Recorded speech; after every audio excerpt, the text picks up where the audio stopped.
Welcome to this special broadcast. I'm Kritika Saxena. Exactly a year ago on this day, the Indian government decided to demonetize 500 and 1,000 rupee notes, which put almost 86% of the currency out of circulation. Now, one of the main objectives behind this landmark decision was to curb the usage of black money and gradually move towards a less cash society. But has the experiment really worked? Over the next 30 minutes, our team of reporters will bring you a reality check on how demonetization has affected the dynamics of various sectors. First up, gold is known as one of the best known sources to park black money. How has that situation changed post demonetization? Was the Prime Minister's aim of shaking down the black money in the economy really successful? CNBC TV18 travelled to Zaveri Bazaar, the biggest gold market in Mumbai, for answers. Gold and real estate, one of the best ways to park black money, and exactly the sources which the government wanted to choke post the demonetization drive. Now, 1 year after demonetization, we thought of checking that if we want to park our ill-gotten money, how difficult or how easy will it be? And that's why we are here at Zaveri Bazaar, one of the biggest gold markets in India. Nestled between Crawford Market and Mumbai Devi, the 150-year-old Zaveri Bazaar has almost 7,000 jewellery shops and is one of the largest gold markets in Asia. Posing as siblings buying gold for a wedding in the family, CNBC TV18's Utkarsh Chaturvedi and Archana Shukla began hitting the shops. After spending 10 to 15 minutes at these shops trying out the gold jewellery, we got down to business. पूरा amount आपको cash पे अच्छा लगेगा ना, आपको bill जैसे चाहिए वैसे बना के देंगे, आपके नाम पे चाहिए या कंपनी के नाम पे चाहिए सब। प्लान नहीं करता तो मैं स्प्लिट कर दूँगा ना अमाउंट। किसमें कितना स्प्लिट होगा बताएंगे मुझे आप? मतलब जो बिल बनेगा ना वो 2 तक नहीं बनाऊँगी, सब अलग अलग करके बनाऊँगी। उसमें मुझे आइटम थोड़ा वेरीफाई करना पड़ेगा। पेमेंट कैश में करना था, कैसे करें? और फिर 2-3 बिल बना देंगे, कोई प्रॉब्लम नहीं, टेंशन नहीं। उसमें कोई दिक्कत तो नहीं होगी? 3 नाम से ले लेना। To explain, buying this whole set for around 7 lakh rupees would necessitate documentation like PAN card. But by splitting that into numerous smaller bills under different names, there doesn't seem to be any need for any documentation. We face some problems in cases where the necklace alone was priced above the 2 lakh rupee threshold. ये 2K कमर single हो जाएगा, earrings अलग हो जाएंगे, फिर आपको एक piece में शो करना पड़ेगा। But as the saying goes, where there is a will, there is a way. लेकिन एक नेकलेस अगर आपका 2 लाख के ऊपर कॉस्टिंग जा रहा है, तो उसका तो एक ही बिल बनना पड़ेगा। और अगर बिना बिल के तो फिर आपको सब कैश में करना पड़ेगा। मेरे पास आप चेक दोगे या फिर कार्ड से करोगे तो बिल बनाना ही पड़ेगा। तो उसमें आप टैक्स क्या लगाओगे? नहीं, टैक्स लगेगा ना, फिर आप कैश में कर दोगे 3% GST लगता है बिल पे। तो 3% लगेगा ही। From splitting our bill into various parts to buying the complete jewelry in black, it just seemed very easy for us to park our so-called illegitimate wealth. And for us, the most surprising part was that there wasn't even a single jeweler which denied our request. Something the government needs to ponder upon given its tall claim of curbing black money. In Mumbai, with Archana Shukla, Utkarsh Chaturvedi. From gold, next up is real estate. The demonetization move brought down the number of cash transactions in the real estate sector. We get you a reality check. Is cash back in real estate?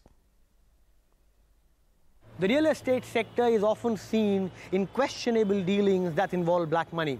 So we thought of checking that a year after demonetization, how significant is the cash component.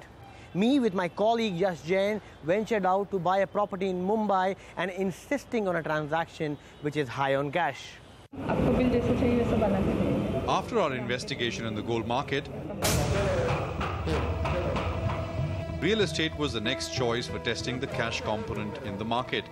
And it didn't take us too long to realize that the practice is still very rampant.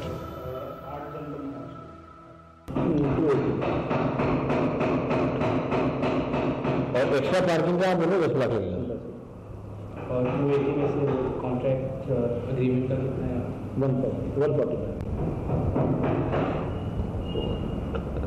145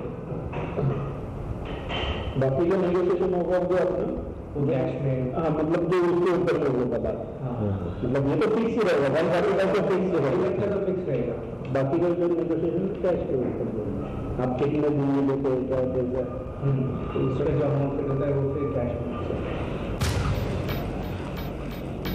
And wherever the builder didn't ask for the cash component, the facility was available on demand and a little negotiation.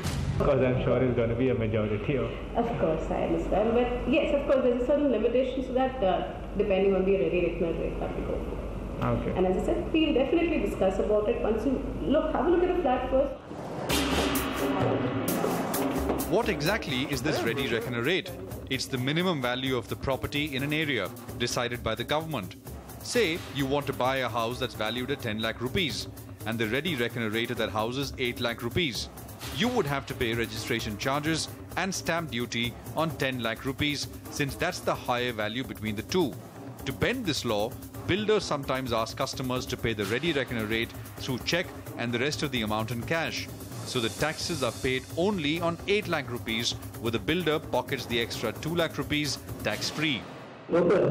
अरे तुम क्या बोलूँगा मेरा एक project दूसरा चल रहा है अपना वर्ली में 2 BHK 772 का वहाँ पे वैसे कैश कंपनी बहुत कम है लेकिन जीएसटी में ऐसा हो गया ना जीएसटी और टैक्सेस पकड़ के वहाँ पे मतलब सदर में एक फ्लैट आ जाएगा 16 लाख तक पूरा टैक्सेस नहीं जाएगा. The silver lining here was that we did find builders who refused our request in one go. What will be the agreement value? 180. 180 only. And if I want to pay some by cash, will that work? So we do accept by 20. In contrast to the past where customers ended up paying part price of the flat in cash, builders now are getting more and more cautious in terms of discussing the cash component. That too only when the push comes from the customers, which also means leaving the door open for customers who insist on dealing in cash.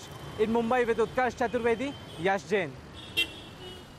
Now, continuing our focus on the real estate sector, a year ago when the demonetisation exercise was first sprung on Indians, the consensus was that real estate prices would crash because real estate was where most black money was stored. We find out that it's the luxury residential property market that has taken the biggest hit over the last 1 year. Mumbai is home to several millionaires and, not surprisingly, is one of India's most expensive markets when it comes to luxury real estate. But over the last 1 year, it is this luxury segment that has been gasping for breath. A report by real estate research firm Lysis Forest says that for the quarter ending September 2017, Mumbai metropolitan region had unsold inventory to the tune of 17,300 homes, priced between 2 and 3 crore rupees. For homes ranging between 3 crore rupees to 10 crore rupees, unsold inventory stood at a little over 17,500 units, while 3,850 flats in the 10 crore rupee plus price range remain unsold. In the National Capital Region, meanwhile, 3,953 luxury units in the 2 to 3 crore rupee bracket remain unsold, while that number is 3,691 units in the 3 to 10 crore rupee category and 641 units in the 10 crore rupee plus bracket. Conservative estimates suggest it could take up to 5 years to clear this inventory build-up. But experts point out that it's the resale market for these luxury homes that has taken the bigger hit, with prices crashing by as much as 30% in the Mumbai and NCR markets. While on primary market, what you see is a complete, kind of a standstill. Secondary market, while it is happening, few deals are there, but these are very far and few. The black money component has had some impact because today the buyers are not very comfortable giving large commitments on the black money, and the sellers are not comfortable because they have bought it at a certain price expectation and it is directly looking like losing out that entire money which was supposed to come in by way of black money. The markets have also seen a big change in how luxury projects were sold. The buy invitation gambit, for instance, has all but disappeared, and discounts have become common. Builders are more flexible now, they are more open to negotiations, and it was kind of a customized solution which the builders are offering, in the sense depending upon what is the buyer's requirement. If he needs some kind of a flexibility in terms of payment, then it will be structured in that way. If they are ready to make the payment upfront, and kind of, then the builder is ready to negotiate on price. So transactions are happening in a customized way rather than offering a kind of a general scheme. But developers say they expect prices to stabilize in the coming months, especially as the additional shocks from GST and RERA are absorbed. After GST and RERA, customers, domestic or international customers को confidence level आ रहा है because of RERA. GST एक आ गया, ये additional burden है, लेकिन उससे ये तो क्लियरिटी आ गई कि इसके अलावा कोई टैक्सेशन नहीं है. तो ये जो है, इसकी वजह से अभी क्या होगा कि आने वाले समय में ये डे बाय डे कुछ ना कुछ ये इंक्रीज ही होगा. तो करेक्शन इसका कोई स्कोप नहीं है. But some experts feel a rise may be a while away because the government's many reform measures have taken the focus away from luxury housing to affordable housing. In Mumbai with Ashwini Priyolkar, Ritu Singh. Okay, time for a very quick break, but up next, remember Maharashtra's Dhasai village, which was declared cashless a few months ago. We travelled to the site to find out about its digital journey so far. Is it still cashless? That answer after the break. Stay right there.